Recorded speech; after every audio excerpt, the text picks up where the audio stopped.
Il y a longtemps, vivait dans un beau village verdoyant, une jeune fille. Elle s'appelait Yetunde. Fille unique de ses parents, Yetunde était un enfant très sage et poli qui vivait avec ses parents et les rendait très fiers. Bien éduquée par sa maman, la jeune fille grandit dans une famille où on lui enseignait les bonnes manières, les comportements à adopter avec des aînés et toutes ces choses essentielles. Sa mère Kémi la suivait très strictement tandis que son père Adekola dégageait un calme et une douceur incroyables. Il lui offrait tout ce qu'elle désirait. On pouvait déduire combien il était fier d'elle. Pour sa fille, il avait bien de beaux projets. Il souhaitait qu'elle devienne une médecin dans une grande ville. Du haut de ses 16 ans, Yetunde avait déjà fini ses études secondaires et pour affronter la vie universitaire, son père faisait déjà de petites économies. Il vendait même certains de ses propriétés afin de permettre à sa fille de réaliser ses rêves. Yetunde était très brillante et rêvait toujours grand. Elle voulait rendre fiers ses parents. Elle avait aussi un ami qui s'appelait Jidé et avec qui elle a pratiquement passé tout le secondaire. Il rêvait d'étudier le droit et elle la médecine. Jidé, quant à lui, avait une tante à l'étranger qui lui avait promis de l'aider dès qu'il aura décroché son baccalauréat. Kémi, qui observait tout le temps la complicité entre sa fille et Jidé, n'était pas vraiment contente. Elle ne voulait pas qu'un garçon approche sa fille. Pour elle, l'amitié entre une fille et un garçon n'existait pas. Le corps peut faiblir un jour, pensait-elle. Un jour, elle appela sa fille et avec des mots flatteurs, elle commença. « Ma fille chérie, la prunelle de mes yeux, la fierté de son père, notre futur docteur en médecine, je sais que tu es une fille très sage et très intelligente. Tu as toujours été notre source de motivation et ton père et moi sommes très heureux de crier tout le temps que tu es notre fille. Mais je me dois tout de même de t'informer de quelque chose qui retient toujours mon attention. Il s'agit de ton ami Jidé. Je sais à quel point tu l'adores, mais tu dois faire attention parce que tu es une fille et tu peux tomber enceinte. Je sais que tu n'as pas d'idée derrière votre amitié, mais le corps peut faiblir et rapidement un rapport sexuel non protégé peut t'amener à une grossesse. Tu dois donc être très attentive et prudente, et je veux aussi que tu réduises la fréquence à laquelle vous vous rencontrez. Tu dois aussi éviter de te retrouver toute seule à l'intérieur avec lui, ma chérie. Tu n'es pas sans savoir que nous comptons tous sur toi. Après quelques conseils, Yetunde promit à sa mère de faire attention. Un jour, Jidé courut chez son ami pour lui raconter la bonne nouvelle. En fait, il pourrait maintenant se rendre à l'étranger car les procédures de son voyage étaient déjà prêtes. Yetunde partageait elle aussi sa joie. Tu pourras maintenant accomplir ton rêve de devenir avocat. Félicitations Jidé, je suis très contente pour toi. Cependant, elle se rendit compte qu'elle ne pourra plus voir son ami quand il sera parti à l'étranger. Je ne te verrai plus, tu seras maintenant si loin de moi, remarqua-t-elle tristement. Écoute, Yetunde, commença Jidé. J'aurais aussi voulu que nous poursuivons ensemble nos études comme nous l'avons toujours fait, mais malheureusement on doit se séparer. J'irai étudier à l'étranger, mais une fois que j'aurai fini mes études, je reviendrai, et je suis sûre que tu serais déjà médecin et moi avocat. On pourra être tous les deux fiers de tout ce qu'on a accompli et de notre parcours de vie. Ils se prirent tous les deux dans les bras, et on pouvait remarquer la mosaïque de sentiments qui passèrent sur leurs visages. Ils bavardaient devant la maison, et quelque temps après, la mère de Yetunde sortit de la maison pour aller faire des courses au marché. Ils allèrent alors tous les deux dans la chambre, et au fur et à mesure, la conversation devenait de plus en plus intime.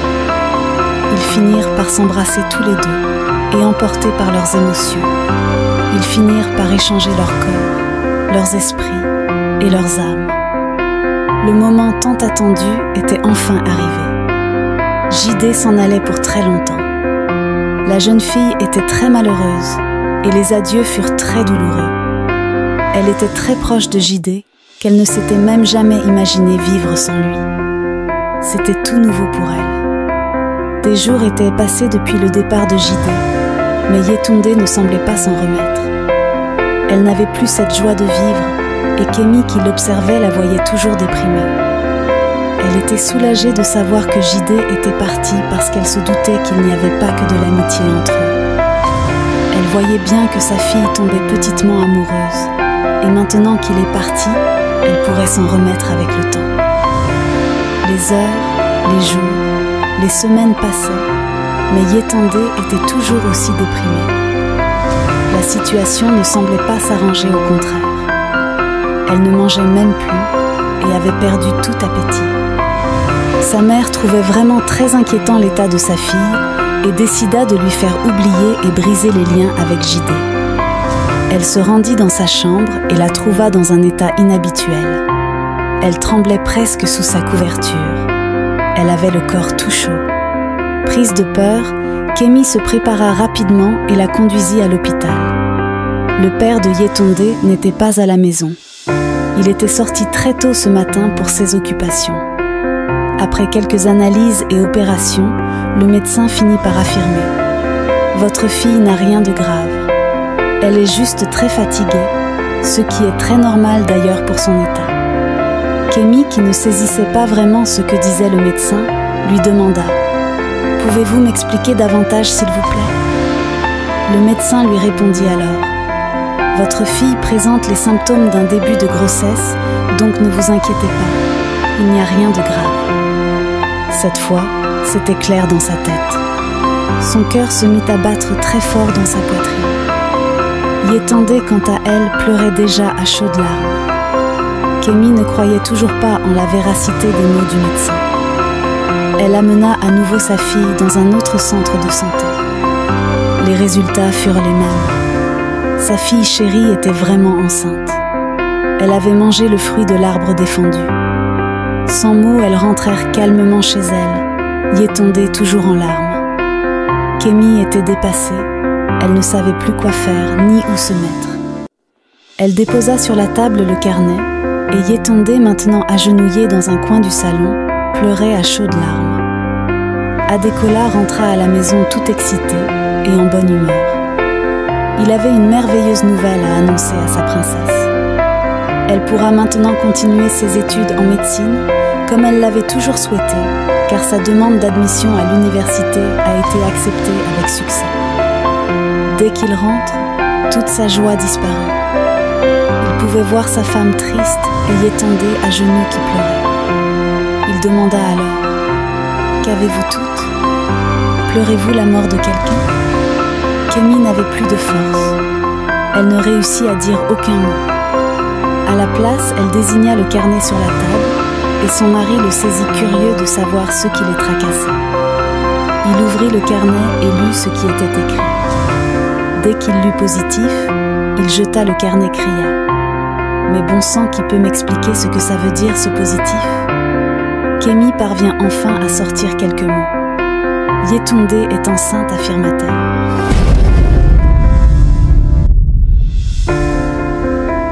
« Non, c'est une blague », répondit son mari. « Comment est-ce possible ? Apprendre que sa fille est enceinte alors qu'il est venu leur annoncer la bonne nouvelle de son admission à l'université. Je ne peux pas le croire. Ma chérie ne peut pas faire une chose pareille. » Il se tourna vers elle et lui demanda « S'il te plaît, dis-moi que ce que dit ta mère n'est pas vrai. » Incapable de dire un mot, elle baissa la tête et se mit à pleurer plus fort. Cette fois-ci, il n'y avait plus de doute. Elle était vraiment enceinte. « Qui t'a fait ça, Yetunde ? Dis-le-moi pour que je lui donne une bonne correction. » Elle répondit alors en bégayant. « C'est Jidé. » Adekola était bouche bée. Kémi s'exclama. « Je le savais. Je t'avais pourtant prévenu. J'ai vu le mal venir et je t'avais mise en garde. » Adekola traîna Yetunde jusqu'à la maison de Jidé. Il dit à la maman de Jidé « Je vous apporte la marchandise de votre fils. Ma fille est enceinte et c'est votre fils qui l'a mise enceinte, alors je vous la laisse. Elle est à vous. » Celle-ci chassa immédiatement Yetunde de chez elle et lui dit qu'elle n'allait pas gâcher l'avenir de son fils. Mon fils n'est pas là, alors tu ferais mieux de t'en aller très vite. » Elle sortit en pleurs, regrettant amèrement de s'être laissée emporter par ses émotions. Elle regrettait de n'avoir pas écouté sa mère. Elle savait consciemment qu'elle venait de remettre à néant tous les espoirs de son père ainsi que sa mère. Elle n'avait même pas le courage de dormir cette nuit-là à la maison. Elle dormit au portail. Ses parents, quant à eux, étaient déçus et tristes. Ils n'arrêtaient pas de pleurer tellement ils ne s'y attendaient pas. Le lendemain matin, dès que Kémy ouvrit la porte, Yétondé se mit à genoux et supplia sa mère. « Pardon maman, laisse-moi rentrer.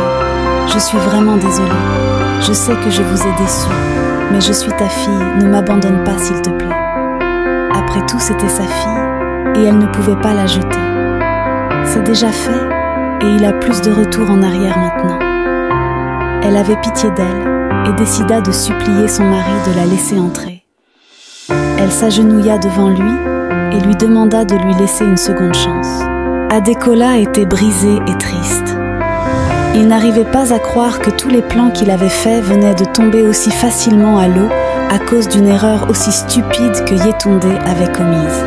« Chérie, nous pouvons encore nous en sortir, » lui dit sa femme. « Je suis tout autant brisée que toi, et je suis sûre qu'elle a appris déjà de son erreur. Alors s'il te plaît, donne-lui une seconde chance. Tout le monde peut faire des erreurs, chérie. » Après des moments de réflexion, il finit par décider. Elle ira à l'université dès qu'elle aura accouché après 1 an pour continuer ses études. Elle s'y rendra avec son enfant. Ce sera sa punition parce qu'elle devra assumer son erreur. Il accepta finalement de la laisser rentrer et Yétondé se mit instantanément à genoux. « Je suis désolée, papa. Je suis consciente que je t'ai blessé, mais j'ai retenu la leçon. Je te promets de réaliser malgré tout mon rêve, promit-elle. » Adékola lui pardonne l'accueil à nouveau chez lui. La vie revenait peu à peu à son cours normal. Elle bénéficiait toujours malgré tout de l'attention de ses parents et elle se promit de regagner à nouveau leur confiance et de les rendre fiers. Le jour de l'accomplissement arrive enfin.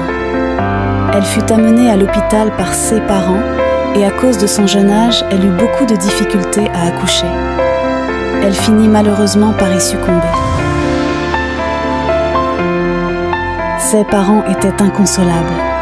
Ils venaient de perdre leur seule fille.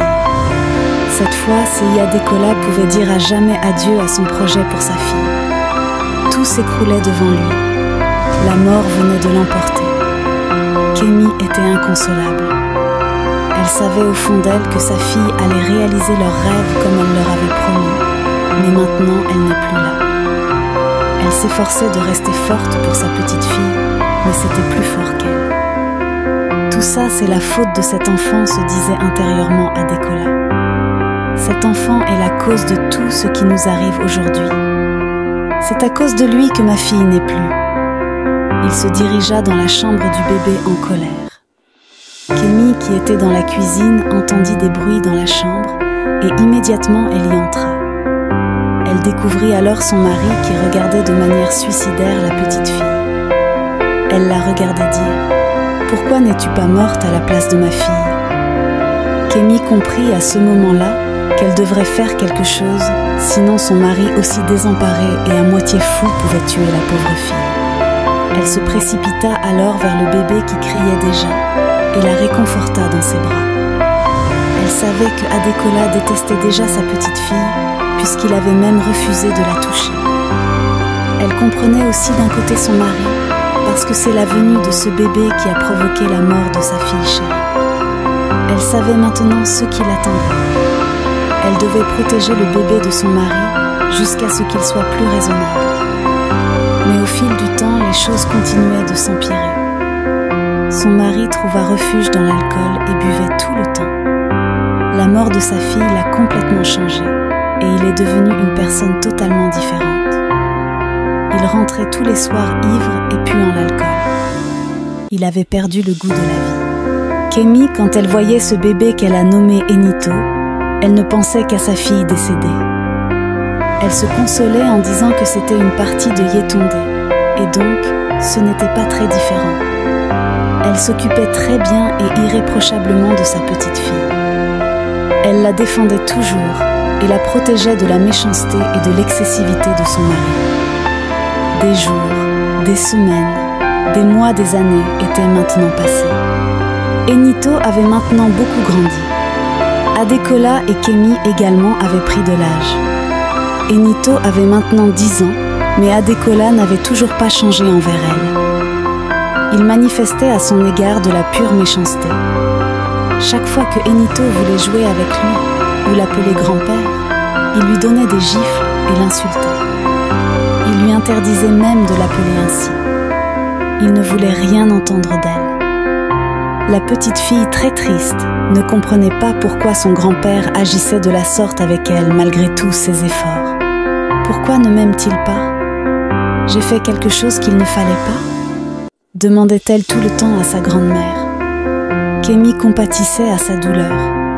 Elle n'a pas demandé à naître. Ce sont juste les conditions de sa venue au monde qui n'étaient pas les plus belles. Elle lui répondait juste « Ne t'inquiète pas ma chérie.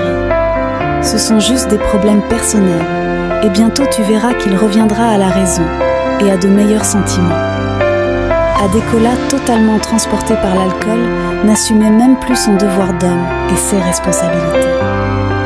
Elle ne le lui demandait même plus parce que la seule fois où elle l'a fait, il s'était mis à la battre et elle a très vite compris qu'elle devait se battre toute seule et s'envoler de ses propres ailes. Elle avait même dit à Enito d'en faire autant et de l'ignorer complètement. Comme tous les soirs, Adekola rentra cette nuit-là encore ivre. Il se dirigea sans savoir dans la chambre d'Enito. Ce n'est qu'en voyant sa petite fille qu'il réalisa que ce n'était pas la bonne chambre. Mais au lieu de se retourner, il rejoignit la petite fille dans son lit. Effrayée, Enito se réveilla. Elle ne comprenait pas ce que faisait son grand-père dans sa chambre. Elle voulut parler, mais Adekola l'en empêcha. Il lui garda très fort la bouche et lui dit « Reste tranquille ou je te tuerai. Tu penses que tu peux t'en tirer aussi facilement après ce que tu as fait à ma fille? Tu dois payer très cher pour m'avoir arraché ma seule fille, ma fille chérie. Tu es une enfant maudite et très maléfique. » Il déchira ses vêtements et se jeta sur elle. En larmes, Enito tremblait affreusement. La première fois que son grand-père s'approchait d'elle, les choses devraient se passer ainsi. Elle pleurait à chaudes larmes. Adekola la regarda méchamment et lui dit « Tu as intérêt à garder pour toi ce qui s'est passé ce soir, si tu ne voudrais pas que la prochaine fois je te tue. » La pauvre petite ne disait plus rien. Elle craignait que Adekola lui fasse mal et elle garda pour elle seule ce qui se passait. Chaque soir, c'était devenu une habitude de Adekola. Il s'introduisait doucement dans la chambre de la petite et abusait d'elle. Il lui lançait à la figure des mots horribles et très méchants. Kemi, qui connaissait bien sa petite, commença par se rendre compte que quelque chose n'allait pas. Elle lui posait à chaque fois la question, mais trop paniquée à l'idée que Adekola la tue, Enito gardait pour elle seule ce grand secret. Elle disait à sa grand-mère qu'elle n'avait rien. Kemi était loin de soupçonner son mari. Elle savait bien qu'il la détestait et ne voulait même pas s'approcher d'elle. Son passe-temps était maintenant l'alcool. Il buvait au point de se saouler et il finissait toujours par violer sa petite fille. Il ne voulait pas affronter la réalité. Sa nouvelle mode de vie ne l'avantageait pas pour autant. Il commençait à s'affaiblir au fil du temps et n'arrivait même plus à faire les choses les plus basiques. Kemi ne pouvait rien pour son mari. Elle était juste spectatrice de la dégradation de son état. Le lendemain matin, Enito partit sécher les habits qu'elle avait réussi à laver. Pendant qu'elle les étendait, elle eut soudain très mal à la tête et un vertige s'empara de tout son corps. Elle n'était plus bien du tout. Elle n'avait plus la force de tenir debout. Pendant qu'elle cherchait quelque chose pour s'accrocher et s'adosser, elle perdit l'équilibre et tomba.